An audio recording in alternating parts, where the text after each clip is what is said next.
Hi there, this is Jennifer with Brome Fields, and today I'm going over some potholder pattern that I really like. And I came across this stitch because I wanted to make a bulky, very simple scarf.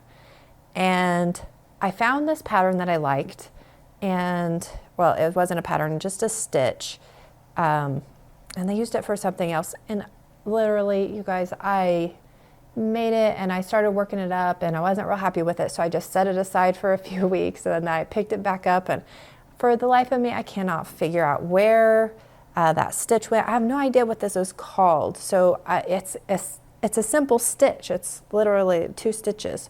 So if you guys know what this is called, if you could tell me in the comments, that would be great, because I can't find it, and it's super simple, and I'm sure that I'm just missing something somewhere.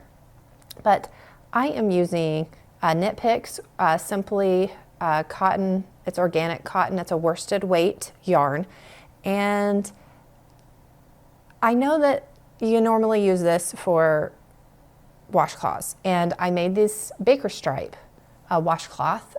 And one day I had all my potholders in the wash and I needed something to pull out. I use cast iron skillets and I needed something for my cast iron skillet to hold on to. And you just throw them in the washer, you wash them. So I just figure, okay, I can grab the handle with it and try it. And it worked surprisingly well. So I use this all the time as my potholder. It's a little dirty and I need to weed that in.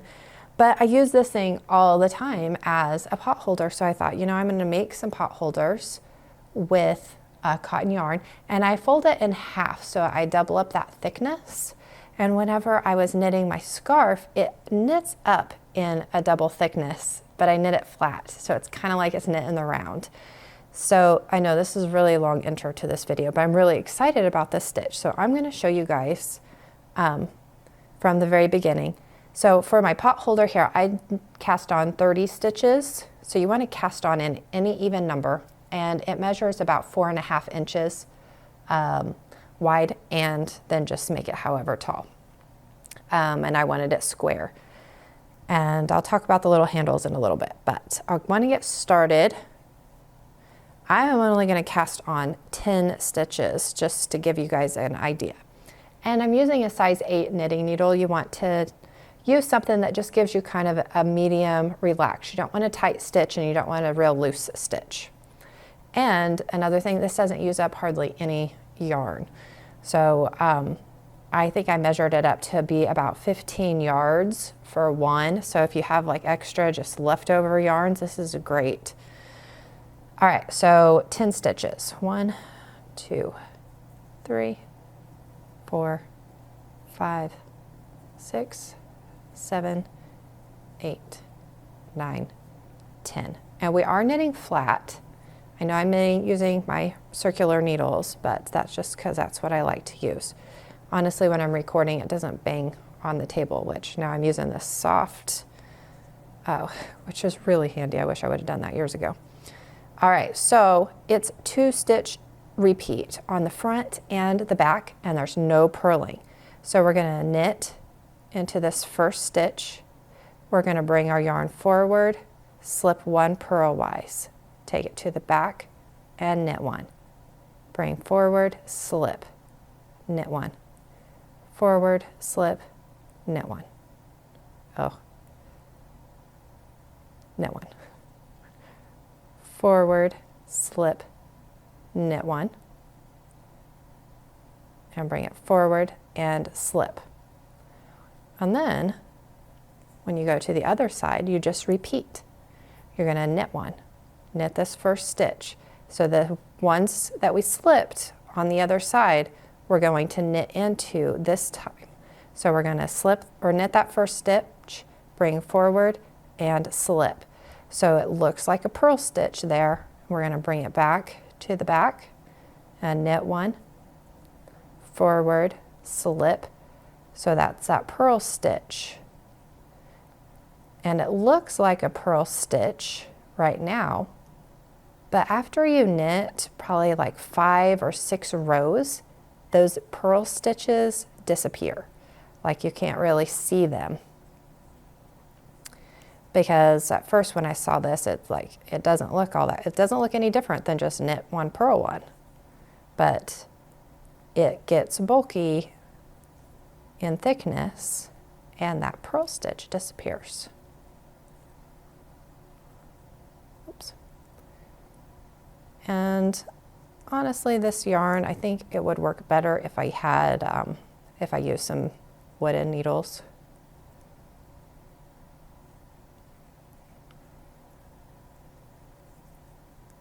All right, so I'm going to knit a few more rows and then I will come back and show you what it looks like.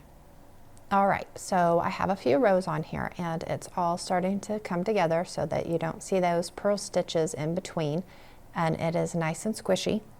And I want to show you how I bound this off. Now I haven't quite perfected it. I feel like I need to knit it a little looser, but maybe I'll bump up to a little bit larger needle. So whenever I bind this off, I go ahead and I knit this first stitch. And then the rest is going to be a repeat. So I'm going to slip one purlwise and I'm going to leave that yarn in the back.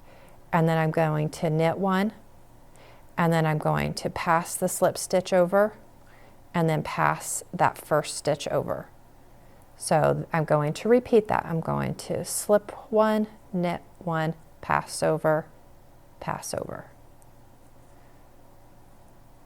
Slip one, knit one, pass over, pass over. Slip one, knit one, pass over, pass over. Slip one and then, or knit one and then pass over. And that last stitch is not normally that big, so I'm not sure what I did there, but see how it kind of leans a little bit. So I have these here that I have finished. So you can definitely tell this is my cast on edge and this is my bind off edge. And that's where I ended. So this is where I began binding it off. And if you bind off every stitch, it's really big. It fans out. So I was very consistent in the binding off edge being not completely square. So that is something that whenever you put one of these on there, it kind of hides that a little bit. And I've seen pictures of other people that put these on there, and I can't remember who at the time, at now. And I love this idea, and whenever you hang it, it kind of hangs like this versus like that, but that's okay. But I also didn't really like that I have to hook it on something, because I like things that are just easy. So my pot holders just stay in a place where I could just pick them up and grab them. I don't hang them up or anything because I don't want to fiddle with it. So I actually put a magnet, this here, it's magnetized. So I put a little magnet on the back of this so I can just put it on my fridge and it just hangs there. And these magnets, I wanted to share with you guys what they are. These are the ones that we use, and we got them at our local hardware store. So maybe if you find them online, order them, Amazon, whatever. These are awesome little magnets. I use them for everything because they are very powerful. Not powerful. The kind of generic ones that I have found in the past that really do not hold anything to the refrigerator. But these work very well. So I wanted to share that with you. And also in my picture, in a picture I showed that, like, I found these also, these little guys here on Etsy, and I'll link to them just in case you want to use them. They're just little snaps with a piece of leather, and they're advertised to use to keep your cords organized. And I think they were like $3.50 a piece, which I thought was very reasonable for a real piece of leather and a snap. And they're very nice quality. However, they do not work on this because it's too thick. But if you wanted to use something that was thinner, that might work. But these are really cute. But what I ended up going with is, I don't want to lose my magnet. This little, it says It has handmade and a heart on there. And I will share a link to their shop. I got them on this on Etsy also. I believe it was all this wood. I've ordered from them before. And this comes with that neat little screw. So you don't have to do any kind of riveting or anything. It is just a screw. And you just screw it together. So those are very handy. And it stays wide, so it doesn't squish your fabric. And it's magnetic, so it is metal. So or it's not magnetic, it's metal, so magnet will stick to it. So that is my little trick that I have. I mean, I just love these little things. Pot holders, you can make them whatever size you want. I just prefer smaller ones because I don't want to get them. I always find that I get them in my food. So the smaller ones, they don't get in my food. So that's it. Oh no, that isn't it. I have one more thing that I wanted to show you guys. So whenever you make this, I'm going to unwind it to show you, because knitting just always amazes me. So whenever you knit this, you're knitting it flat. However, you're actually knitting it in the round. So you see there, when you open that up, you're knitting two different sides at once. So you're knitting the one side and you're slipping the other side. And then whenever you're knitting this side, you're slipping those stitches. I just thought that was just so neat. I'm just so impressed with knitting and just the ease of it and just so many options. But I do foresee a scarf coming because I love that it lays flat. I get my stockinette stitch look and it lays nice and flat without having to have an edge on it. So I definitely foresee a scarf coming with this stitch. So I hope you guys enjoyed that and found it helpful and hopefully a little educational. So I will see you guys in the next video. Thank you guys so much for watching.